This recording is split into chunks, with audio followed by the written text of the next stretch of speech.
Bavandimwe bakundwa, uyu munsi turi hano kugira ngo tuganire ku ijambo ry'ubwenge rituruka mu gitabo cy'imigani igice cya 4 umurongo wa 7. Ijambo ry'Imana ritubwira riti ubwenge muri byose nibwo ngenzi. Nuko rero shaka ubwenge, ndetse ibyo utunze byose ubishakisha ubwenge. Iri ni itegeko ry'Imana ryo gushaka ubwenge mbere ya byose. Beloved brothers and sisters, today we are here to reflect on a word of wisdom from Proverbs chapter 4 verse 7.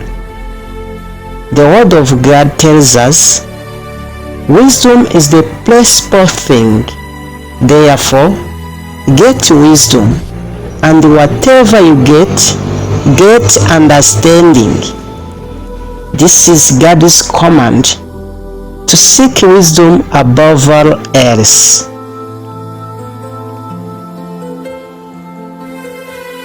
Ubwenge buturuka ku Mana, kandi umuntu wese ushaka kugira ubugingo bwiza agomba kubusaba Uwiteka. Imigani igice cya 2 umurongo wa 6 iratubwira iti Uwiteka niwe utanga ubwenge, mu kanwa ke havamo kujijuka. Ibi bitwereka ko ubwenge atari ibintu umuntu avukana, ahubwo ni impano y'Imana. Wisdom comes from God, and anyone who desires a good life must ask it from the Lord. Proverbs chapter 2 verse 6 tells us, for the Lord gives wisdom, from his mouth come knowledge and understanding. This shows us that wisdom is not something we are born with, but a gift from God. Ubwenge budufasha gutandukanya icyiza n'ikibi, kandi butuma dufata ibyemezo byiza bigendanye no gushaka kw'Imana. Iyo tudafite ubwenge, duhungabanywa n'ibitekerezo by'abantu ndetse n'imyuka mibi.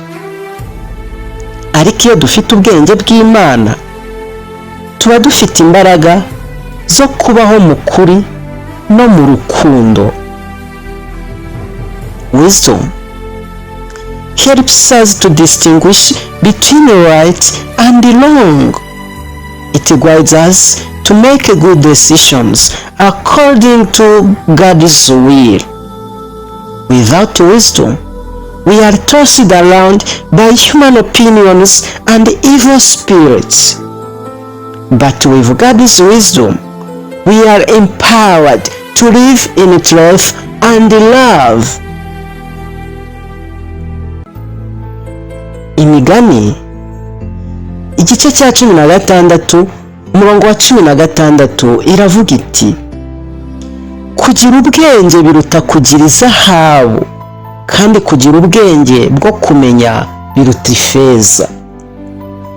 Ibi bisobanura ko ubwenge bufite agaciro kuruta ibindi byose by'isi, kandi ntibugereranywa n'ubutunzi. Proverbs chapter 16 verse 16 says, how much better to get wisdom than gold, to get insight rather than silver. This means wisdom is more valuable than anything else in the world. It cannot be compared to riches. Nk'abakristo tugomba guhora dushaka ubwenge mu byo dukora byose, mu muryango, mu kazi no mu buzima bwa buri munsi. Ubwenge butuma tugira amahoro, ubwumvikane n'iterambere rirambye. As Christians, We must continually seek wisdom in everything we do, in family, in work, and in daily life. Wisdom brings peace, understanding, and sustainable progress.